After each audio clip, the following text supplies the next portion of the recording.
Welcome to the Inner Wonder. I'm Alex and I'm your host. Hi Thinkers, I'm Alex, I'm your host. Together with me, Stephanos. Stephanos is born and raised in Cyprus, in the beautiful city of Limassol. He was an exceptional student. He managed to get accepted both in a medicine school and in a law school. In the end, he chose law. After he completed his studies at the London School of Economics, he came back to Cyprus, where he practiced law. Now, he's a legal advisor and the secretary of the board of directors of Accept Cyprus. But that's just a side of Stephanos. What's another side of you?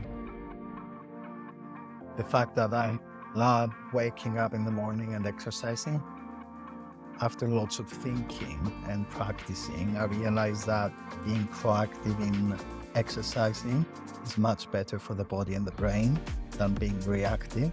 So I do my best to do it in the morning, either yoga or gym. That's another side of me. That's a very interesting side. I think the ancient Greeks are the ones that say that a healthy brain and a healthy body, right? They go together. And I see it also when it comes to the days where I don't exercise and I don't eat well, how my body either malfunctions or stresses. And we get into that survival mode without understanding it. And I think that's kind of the point that we need to observe. Be observant. Is my body now in a fight or flight mode, or is it in tune with what it really wants to do? And it definitely affects the whole day, right? And that's great. That's great. Stefane, it's quite unique to have someone that has been accepted into both a law school and a medicine school. So I'm going to start from there. I've also heard in some other interviews of you that you always strive to be the best. And I think your career moving on also has that as a denominator.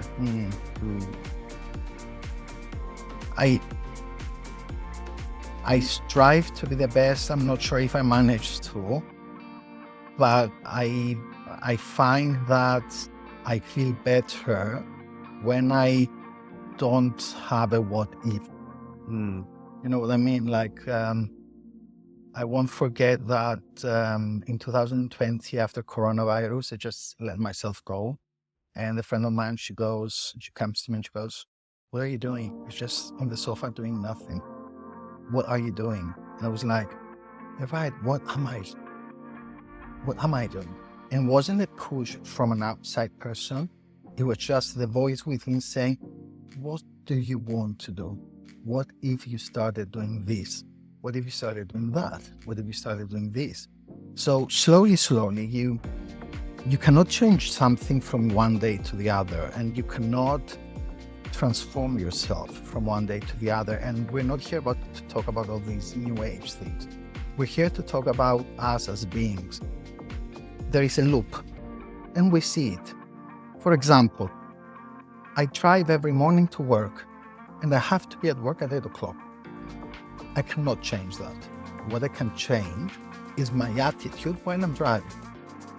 So instead of shouting to everyone, I can let one person pass. If that person says thank you, you may receive back a thank you, and you may smile. Even that, and even if that person doesn't say thank you, the next one may do. It's an exchange. It reminds me when you go to Greece, I don't know if it happened to you, like people are walking in Greece, and everyone says kalimera, τι κάνετε, καλά. It may be superficial, but at least everybody says kalimera. Everybody walks on the street like kalimera. Kalimera να έχετε. You know, I believe the exchange is very important. It's very important for the growth of the people, but also of ourselves. And even we don't get a response, that's also growth. It's a bit like you want to feed into the world what you want to see, right? So even from maybe small things, as saying good morning or as letting someone pass by in the street, in the road to work. It's a bit like you're building up small changes in the world that you aspire. And going back to your point, I always wondered, why didn't I become a doctor and I became a lawyer? I see the doctors. I mean, they earn a lot of money, they're successful at what they do. Lawyers, especially younger lawyers now, and they don't thrive. It's difficult. Now at the age of 42, I realized that probably this was my calling because I understand the importance of words. Yeah. Otherwise, I couldn't, if I wasn't a doctor, probably I would be able to help.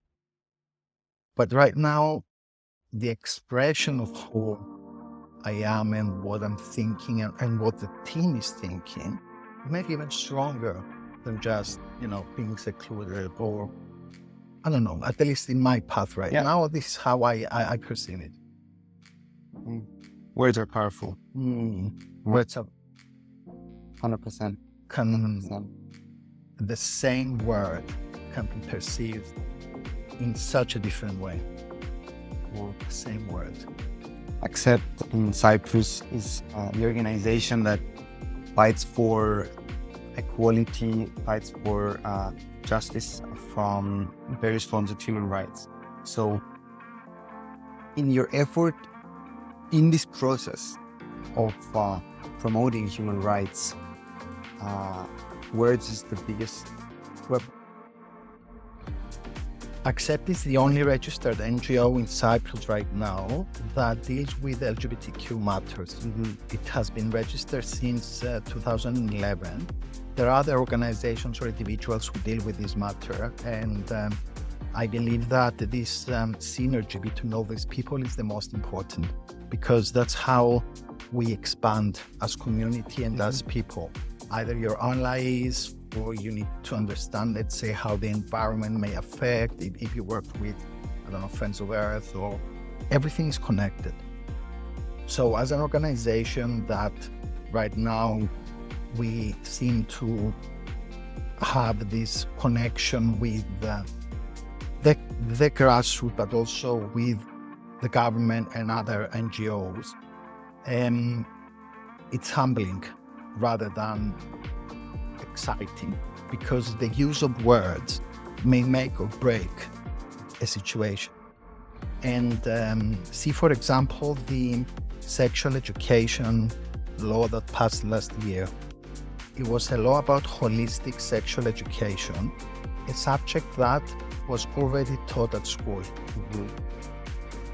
The lawmakers decided to make it obligatory, even though it was taught, without using a terminology that can be found abroad. For example, sexual and relationship.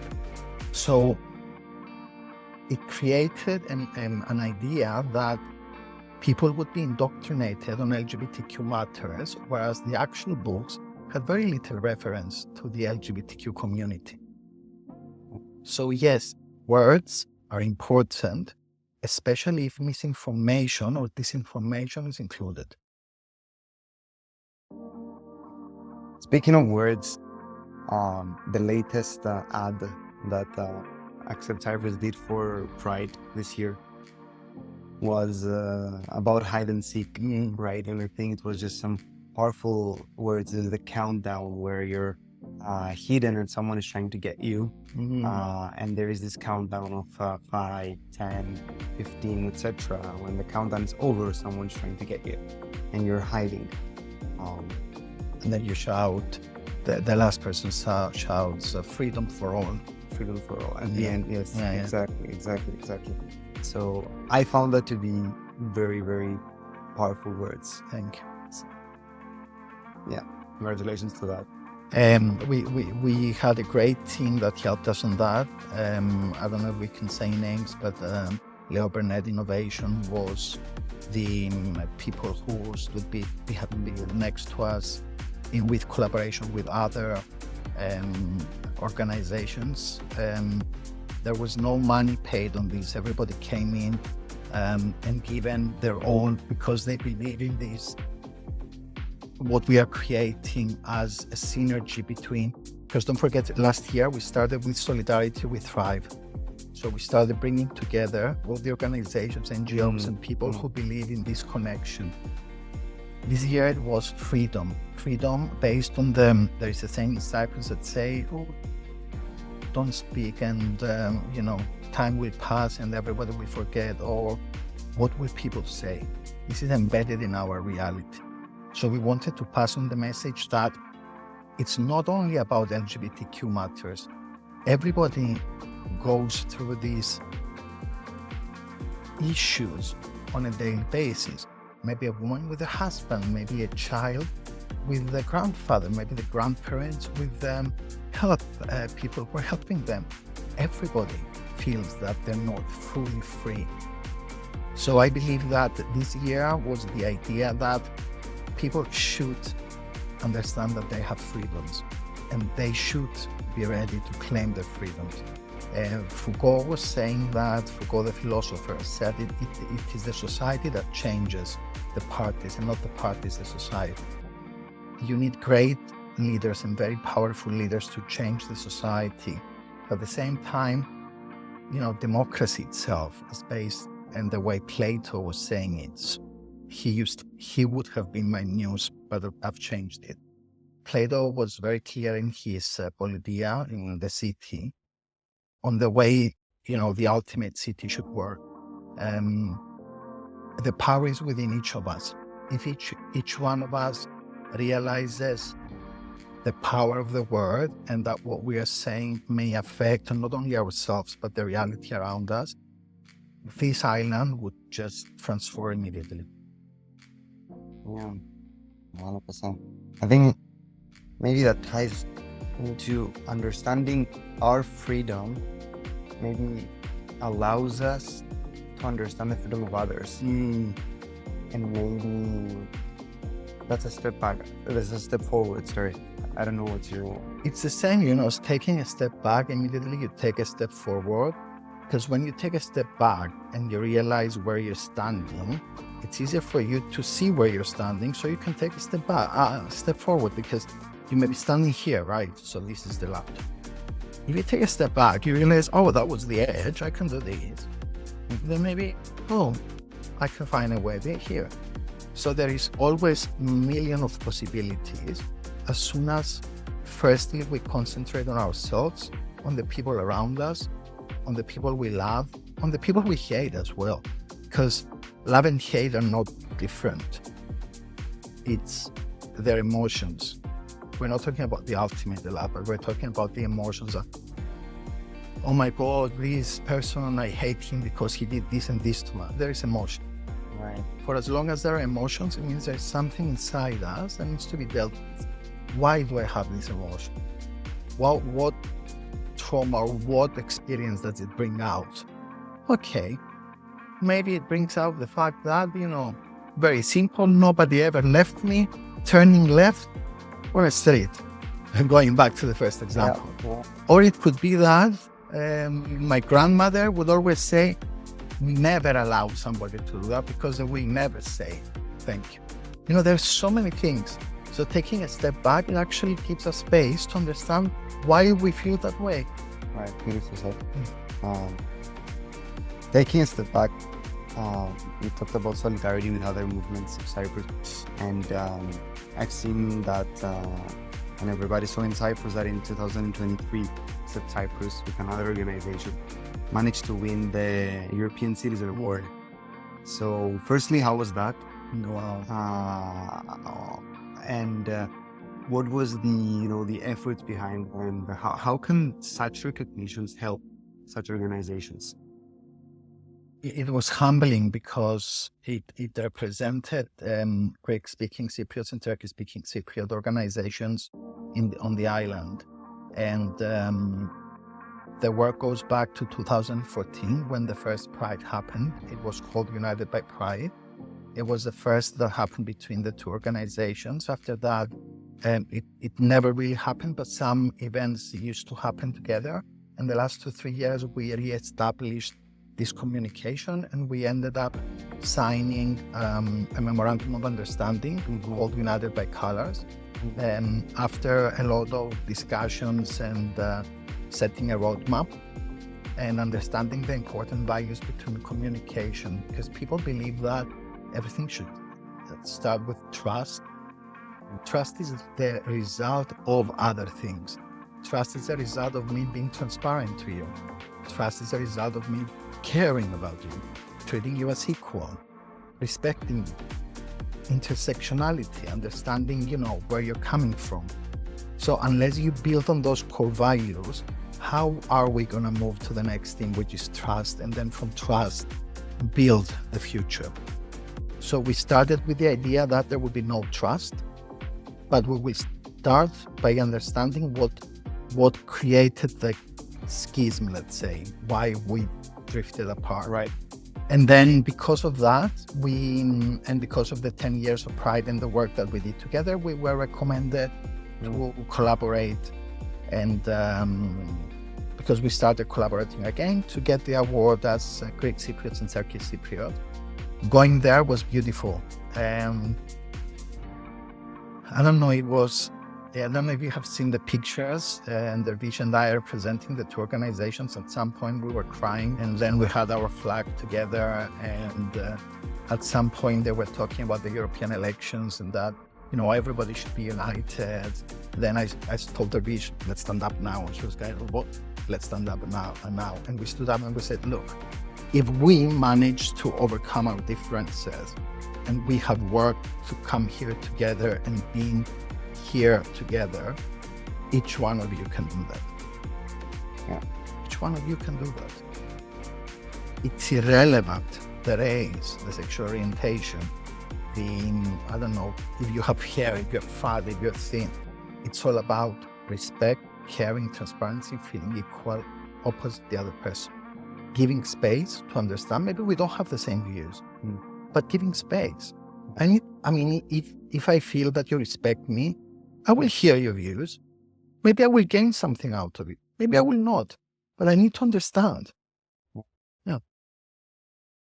I heard you saying that oftentimes when we meet politicians from the right party, from the right extreme party here in Cyprus, you still talk with them. You will still have a chat with them. And even though I understand that it never happened, by the way. Never happened, no. But you're open. Look, the idea is, if there's going to be a proactive dialogue, for me it is very clear. There are LGBTQ people that they're migrants. They come to Cyprus because if they stay in their country, they would be killed by law. What is their view on this? Right. And I don't think they would ever be ready to answer that question. And I don't think there is a reason for them to do that. On the other hand, somebody needs to ask that question. It's not black and white. It's not, everything is, let's send all migrants home. Ελλάδα, Kypros, Greece, Cyprus is Greek. It's not. Cyprus is Armenian, Latin, Maronite, Turkish, plus all the other multicultural things. Cyprus used to be Byzantine until 700, post under Dominus, but then it was like Egyptian and Arabs, and then it was Louisian Empire Kingdom for 300 years, then the Ottoman Empire. So let's learn the history. And I'll give you another example talking about words. I have been to Greece so many times. I could hear a young boy next to me, or a young girl, going to its mother, Mama, this is my constitutional right, okay? You will never ever stop me doing that. I can hear that word. I have never ever heard a Cypriot child telling their mother, this is my constitutional right. Because we're never taught about the Constitution in Cyprus. But if you don't know the ultimate form of law, what your rights are, how will you move on in this world? What are your rights? What does the Constitution say? Education. Of course. Very important. I'd like to do a small pivot here. I want to ask Stephanos as a person, coming back as a lawyer, working as a lawyer, having your career. Why is it important that you get involved with societal issues about human rights? Did you have this fear that it could backlash your career? Or all the years that you've been working hard to get something and you maybe had this fear? Why is it important for Stephanos to do that? Yeah. Until I just came, people who know me, they know, the transitional states that I've been through, from being an uber privileged young boy who had everything in the eyes of my friends, and getting brought up in Cyprus of the 90s that everybody thought I was rich, and then studying in London and coming to Cyprus 3 months in the summer doing nothing, and then traveling, and then working at a very good law firm, at one of the best law firms, and then transitioning. There's a point in life where it becomes important, not because you have to, it's because it makes sense. You know what I mean? Like, why are you doing this? It makes sense, right? Just feels right. Yeah, just, feels right. And when it doesn't feel right, and it's just, then we distinguish. Does it not feel right because we are afraid of the change? Or does it not feel right because I'm not ready and I need to do something else before I get there? That's when we said, take a step back, realize where you're standing, understand. Maybe it's not the right time, but you put it as the next goal. But it's there. It was always there. Growing up, I was involved in political parties. I was involved at school. I was president of class. I was president of the school. I was involved in political parties. But then I saw things that I didn't like. And I took a step back. And that stepping back made me reevaluate things. It's like a relationship, right? Doesn't mean it ends when it ends, but it may end. It may not, but it could end. Or with your mother, you may have a fight. Doesn't mean you're not going to speak to her again. Process. It's a process. Were there moments that you thought, why am I doing this? No.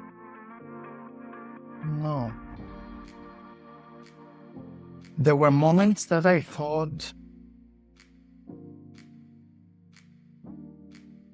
not a why, but how am I going to fine-tune this for the benefit of me and the team?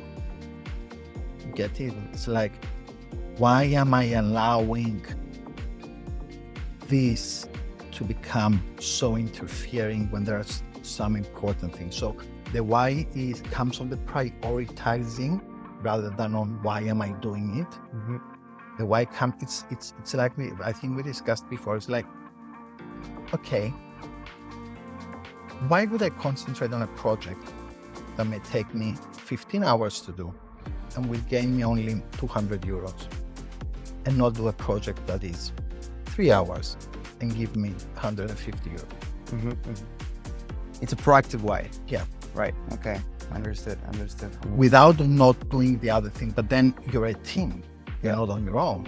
So as a team, as a hive, work, find the right people, speak to the people, discuss. And this is, I think, the success of Accept right now, is that it is not a personalized, person-centric, individualistic. It's not Stephanos' Accept. No, right. It's a team. It's a collective. It's a collective. It's people that actually care about this organization, and they feel the connection. And I believe Pride this year had exactly that. I couldn't believe my eyes when I was standing there, and maybe didn't have the 6,000, 7,000 people it had last year, but the 3,500 that were there until the end, they were there, present. And that's how it starts. Yeah. The connection. You know that you're gonna call that number and be like, Pedro, Andrea, Andoni, Maria, Joanna, could you undertake this? Like, that's it. Is that is it part of your dream of the society? A collective society? Yeah, I get it, but that's the idea, you know. The person who are let's say, have a specific role, they should also remember that they have this role for the benefit of the rest. It's like, I'll give you a very good example.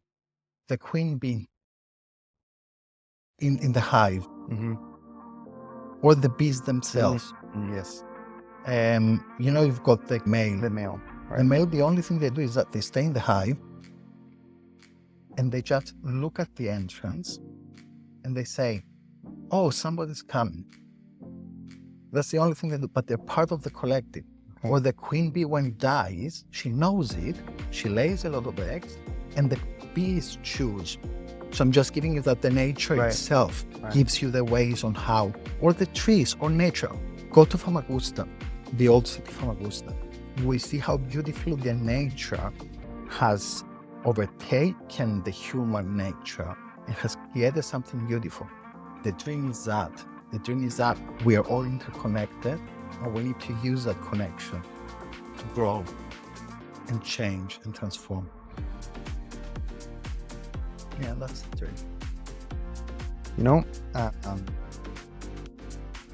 some months ago I did an episode on dreamers versus realists, and like trying to understand this philosophical discussion of dreamers versus realists. And I think one of the greatest dreamers we all know probably is Martin Luther King, right? Said, I have a dream. And he fought for that dream. And that dream became a reality. The question I was thinking, and to all the thinkers, was, would that reality be reality if before the reality there was a dream? And I thought to myself, what is there to dream without living that dream? And what is there in living without dreaming? That's beautiful, actually. And where did you conclude? Well, firstly, no spoilers. But the idea is that I think those two must and should coexist. You know, it's one thing to dream and another thing to believe that something will become a reality. A dream may, in our head, has been constructed in a different way, again, the power of words. And whereas a dream is just an idea. So let's talk about creating ideas, planting the seeds, let them help them grow. So they will become a reality. Yeah, 100%. I think this is a time where I should ask you, today in this episode, you are the muse for us to uncover some wonders. So I think it's time for me to ask you, that's my favorite question. What has been one very important muse for your life, for your actions?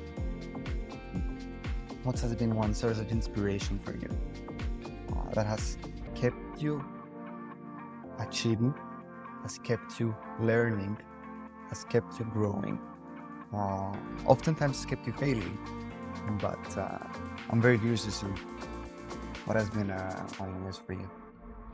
I was thinking of wearing a shirt that says Musa. It would have been fun. Thank you for your kind words. I think the inspiration comes from maybe the voice I express that comes from the organization itself. It's not a one-person thing. It's a hive, right? A lot of people put a lot of work and maybe good at words, but those words are formulated based on a team of people. Right. That you need to remember. Right. If you asked me a year ago or a couple of years ago, I would go with like Plato and Aristotle and all these people. But the last year I realized that I have two inspirations. And that's the male and female representation in my life, which is my father and my mother. And the reason is that, well, my parents, I would say, because I don't want somebody to say, oh, you see, he talks about mothers and fathers. So my parents, because those people are so different. I came close to my father the last years when I started working on myself and realized that my ego was too high to understand what this person was trying to pass on to me. But their voice, both of their voices, was always in there when I was, getting off the path. So my father is an inspiration in the sense that he guides me when I try to use emotions unnecessarily. And when we realize that it's all about love, it's no hate, no anything. It's all about love, Give people space. And if they don't understand. And then my mother, who is silent, may not express emotions, may not do. One day, I was discussing this whole why a gay pride is happening. And she goes to me, I believe it's because of the Παιδιάδο Λουλουδιών, the flower children, because research. Indeed, 68 was the year the very educated people started worldwide. The movement, Czechoslovakia, Australia, Mardi Gras, Woodstock, France, talking about human rights. And that gave power to the LGBT society in Stonewall, to actually do that. So these two people are the representation of the inspiration that I find in many other things. So yeah, if I could say muse, I think of the parents. And the parents should always be the inspiration of their children. And when we bring a child into this world, we have an obligation to create something new, something better. We are not bringing the child to our world. We are giving to this child the world. Well, I think there goes a mom that definitely, silent as she might be, definitely has a proactive thinking, right? And oftentimes, brings up messages. I think this is quite common in terms of, we have the stereotypes of women, especially in Cyprus, being a little bit more silent, maybe because growing up, maybe they didn't have the floor to speak, so maybe they more patriarchy. Exactly. But honestly, not in the American way, but in a different way. Yeah. Yes, exactly. No, of course. But I'll hang on a little bit about the dad muse there. Martin Luther King said, "Darkness cannot drive out darkness. Only light can do that. Hate cannot drive out hate. Only love can do that." Marcus Aurelius, who was one of the Roman emperors, who was considered one of the good Roman emperors, said, the best revenge is to be unlike him who performed the injustice. I've seen you, Stephane, quite a few times on television. I think that was actually my first introduction to you. And I've seen people asking you questions, sometimes with the intention to learn, sometimes with the intention to maybe hurt. And I've heard you listening to comments that go as deep as your identity, which is so vulnerable for all of us. How do you deal when you're faced in those situations, in those moments of one can hold hate, another one can say disappointment, sadness, anger? How are you able to be calm, reclaim your own power, and deal with those situations? That's a good question, actually. Firstly, we need to remember that emotions are merely a reaction of the body and the mind, as is many other things like pain. If I do this, it's a matter of how you want to react to it, right? So I think it's an assessment of, okay, firstly, why is this person saying this? Have I given space? Is it a constructive conversation? Or is it one of those conversations that, I'm going to use, will be very funny. I'm going to use St. Paul said, if you tell somebody something twice and that person doesn't listen, stop it. That's one of the two things that I like about that guy, is the two things. The second one is the Ymnos των Ymνών, which is the Rhapsody for Love. Beautiful on what love is. If you read that, anything you told me there, it's not gonna, because as I said I'll put it in the footnote. No, put it in the footnote. For the thinkers to look at. When we talk about real love, and not the love that polarizes hate and love, but if we speak about the real love, we realize that that is above any emotion. There is no better vibration than love. And once we realize that people opposite us may be limited by their own beliefs, we're not here to change the beliefs of those people. We're here to sow seeds, or to plant seeds. To all the rest will listen. Right. I'm not here to change the far right's ideas. Their ideas. But there are people who listen. There are people that need to know that they're not alone. We are not alone. We are a lot. A lot of us are thinkers. A lot of us understand. A lot of us may not know fully things. So, yeah, darkness may not be fought with darkness, it needs light. And yeah, definitely you need to hold a candle. But the power of the human nature just dissolves it. And then all the other people around you, they're there. That's it. Believe in yourself, believe in your views, believe on who you are, and believe that you are on the path of truth. Because there's only one truth. Not your truth, not his truth, not their truth. One is the truth. Human rights. Once you realize that human rights are the truth, and that everybody is equal, and that a state needs to be built on equality, on equal laws, etc., equality, no one can ever stop. And never ever doubt yourself. Once you doubt yourself, take a step back, go to your room, listen to your music, reclaim the power. Reclaim your power. Reclaim the power. Wow.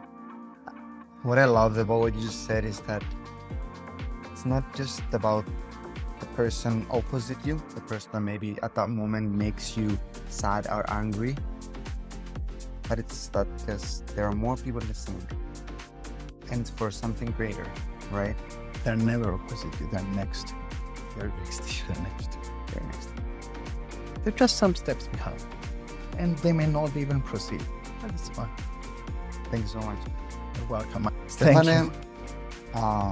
as we conclude this episode, I would like to make a small exercise. Okay. It's a small visualization. So this is both for you, but for you thinkers as well. So, thinkers, join us. So I would ask you to close your eyes. All of you thinkers, close your eyes and get comfortable. Now, you're in your own space. Slowly, your body moves up. You're flying. You feel your muscles relaxing. You're being transferred in a space of pure beauty. Water is flowing, birds are singing, and everywhere greenery. All is beautiful. However, out of nowhere, hate is born. It's everywhere. Hate, fighting, shouting, war. Angry faces are all around you. Sad faces all around you. But in a second, everything pauses. Disaster and destruction is visible. In that second, someone from the distance approaches. You realize not just one person, it's an army of people. And they come to overcome the hateness and bring back love. You shrink your eyes, because there is something known in the faces of those people. As you see closely, you realize that the person leading the group is you at the age of 13. Then you look into the left, and it's you at the age of 6.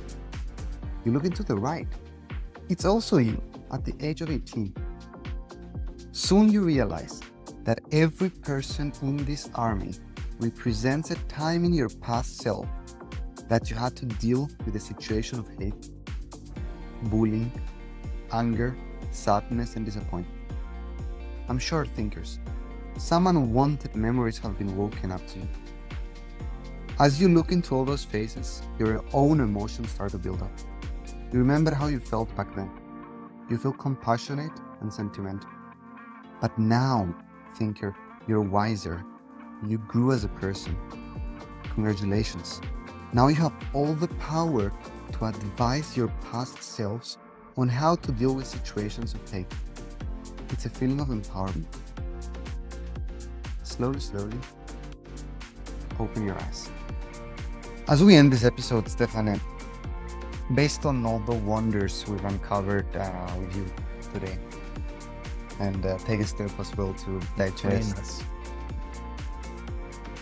what would be one advice that you would give to all those past versions of yourselves that had to deal with hate, if they were to tackle it once again? You know the answer. You know why it's happened. Deep down, you have your path ready. Just remember who you are. Remember who you are. Remember who you are. Thanks, Stephanos. Never first. Until our minds meet again, enjoy the inner wonder you're creating. Thanks, everybody. See you next episode.